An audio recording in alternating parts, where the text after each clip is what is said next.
Meanwhile, President Biden gave his first address to the United Nations General Assembly. The president using the world stage to tout his Afghanistan withdrawal. Watch this. We've ended 20 years of conflict in Afghanistan.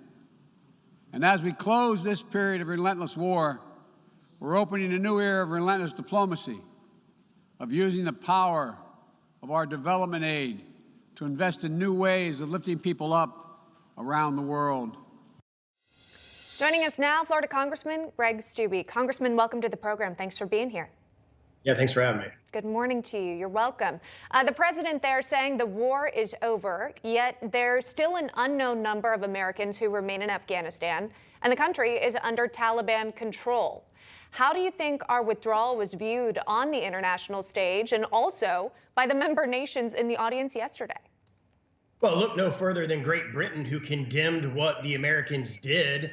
Look what's happening all over the country. Never in the history of our nation would we have thought that we would have left American citizens behind enemy lines in the hands of a globally recognized terrorist organization. And there was another way to say what Joe Biden just said there in the clip you had before you brought me on, is now we're going to pay them off to work with them to bring our citizens back that we left behind enemy lines.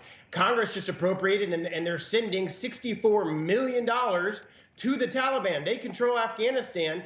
Secretary Blinken himself has said that he's relying on the Taliban and working with them to get our people out, despite us going in and getting our people out with our military might. It's an absolute atrocity. Never in the history of our country did I think that we would leave Americans behind enemy lines. And that's where we sit right now. And veterans like myself who served in Congress are beside ourselves that there's not more that we can do to compel this administration to do their job. So again, sending millions of dollars to Afghanistan. And at the same time, there have been calls to designate the Taliban formally as a terrorist organization. You've introduced a new piece of legislation. What is the No Support for Terror Act that you've brought forward? Yeah, the Taliban right now is a globally recognized terrorist organization. So the bill that I filed would prevent taxpayer dollars, United States taxpayer dollars, from funding or going to countries or entities that are designated terrorist organizations. We all know now that Afghanistan is run by the Taliban. Secretary Blinken has said it himself. He said that they're negotiating with them, that they're working with them, and we're going to send them $64 million. This is the same terrorist organization that we've been fighting against in Afghanistan and worldwide for the past 20 years, and now this administration is going to send them money. So I filed a bill to prohibit our tax dollars from going to supporting terrorist organizations like the Taliban. Okay, we'll be following that to see how the votes end up coming in. I also want to ask you about what's happening to the crisis at our southern border. Our border is being overrun by thousands of migrants at this point. It's shocking video, quite frankly, of Haitian migrants in Del Rio, Texas. How are you viewing the Biden administration's handling of the crisis? Well, they're not handling the crisis. They're allowing an open border, and it's been crisis after crisis after crisis with this administration. We have a completely open border where the numbers every single month beat the year before or the month before, and we have numbers that we're seeing on the border that are the last 20 years we haven't seen numbers like this. Our border on the southern border is being invaded, and this administration is refusing to do anything about it. Then they're shipping these illegal immigrants all over our country and refusing to answer tough questions like myself and other Republican members of Congress have been asking as to where are you sending these COVID positive people all over our country, and they're refusing to answer those questions. We've heard that they're sending some of these flights of migrants back to Haiti at this point. But based on your conversations with Border Patrol agents and also Secretary Mayorkas, do you believe that's happening at a rate that is successful, or that the message is coming across for people not to come to this country or you will be sent back?